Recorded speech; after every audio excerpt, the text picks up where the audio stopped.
presiden yang sekarang ini kan memang dengan sengaja sebenarnya presiden yang akan datang adalah periode ketiga dari presiden yang sekarang.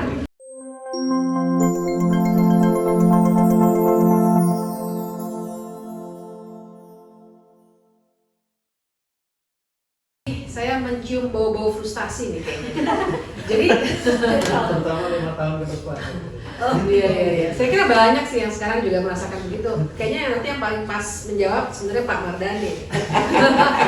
Karena beliau terpilih lagi dan di antara banyak sekali kawan-kawan kita yang tidak terpilih. Nah, apa yang mesti kita lakukan ya? Kalau pertama-tama mungkin supaya kita nggak frustasi. Ini juga sebuah resep yang saya bawa kemana-mana. Kita pertama harus menyadari dulu bahwa demokrasi itu proses politik. Jadi memang kita nggak bisa pakai daftar kegiatan dan tolok ukur keberhasilan program sih. Gitu. Maksudnya, apalagi yang mesti dilakukan nih? Kita akan lelah kalau kita bertanya dengan itu. Karena lobby, nggak kurang lobbynya teman-teman koalisi. Kita mau demonstrasi, nggak kurang juga. Mau diskusi kayak gini udah puluhan kali, mungkin ratusan kalau dihitung dari awal-awal sekali. Jadi saya kira yang kita harus memang situasinya sekarang ini tidak biasa gitu ya. Jadi kita mesti pakai cara-cara yang juga memang agak-agak keluar dari pakem yang mungkin selama ini kita lakukan gitu. Lobby misalnya, saya terus terang aja ya Pak Mardhani ya, kayaknya udah ini ya, gimana lobby kayaknya udah gak mempan gitu hari-hari ini.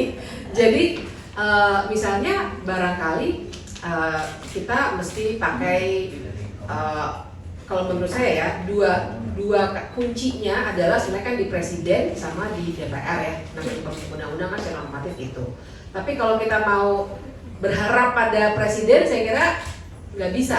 Karena terus terang saja presiden yang sekarang ini kan memang dengan sengaja sebenarnya presiden yang akan datang adalah periode ketiga dari presiden yang sekarang. Jadi arena permainannya disiapkan untuk yang akan datang juga. Makanya ada berbagai revisi undang-undang tadi, termasuk undang-undang kepolisian. Nah, jadi buat saya sih yang penting kita, jadi tolak ukur keberhasilannya jangan kita stop semua undang-undang ini. Jangan jadikan tolak ukur keberhasilan yang kaku, yang akan membuat kita frustasi kalau nggak berhasil. Karena nyatanya memang akan sangat sulit.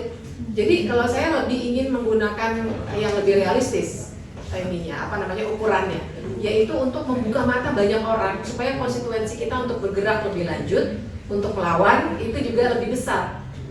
Tinggal 1 bulan tadi malah Pak Mardhani bilang window-nya tinggal 16 Agustus sampai 31 September, 15 hari.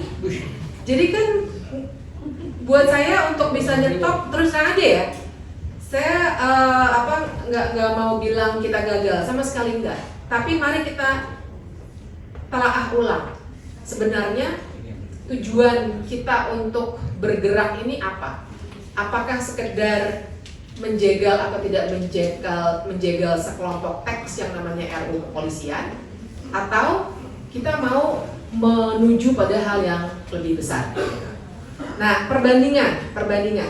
Kalau terima kasih tadi sudah disampaikan bagus sekali oleh kita ya, tapi saya ingin menambahkannya begini. Memang kalau kita belajar perbandingan hukum, pasti kontekstual. Dan satu hal yang kita mau lihat model Belanda, model Jepang, model manapun, pada akhirnya kita akan belajar bahwa di Indonesia konteksnya beda banget. Jangan lupa kita punya ABRI, itu dulu begitu kuat dan dwifungsi, sekarang menjadi multifungsi malah, tapi itu tentara ya yang ngomong gitu ya, bukan polisi.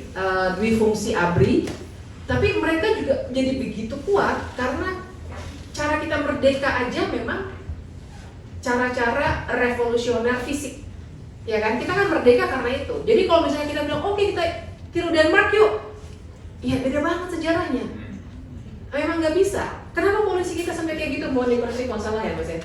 Tapi kan polisi kita juga dengan karakter kekerasan dan militeristik seperti itu juga karena pada masa-masa pendudukan Jepang letaknya tentara dan polisi itu memang dia lebih keras untuk memelihara keamanan.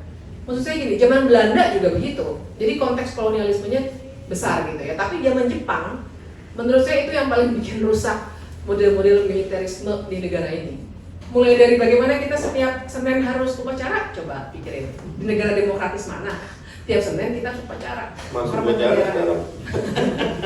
Negara demokratis ya, kalau Korea Utara ya oke lah gitu ya.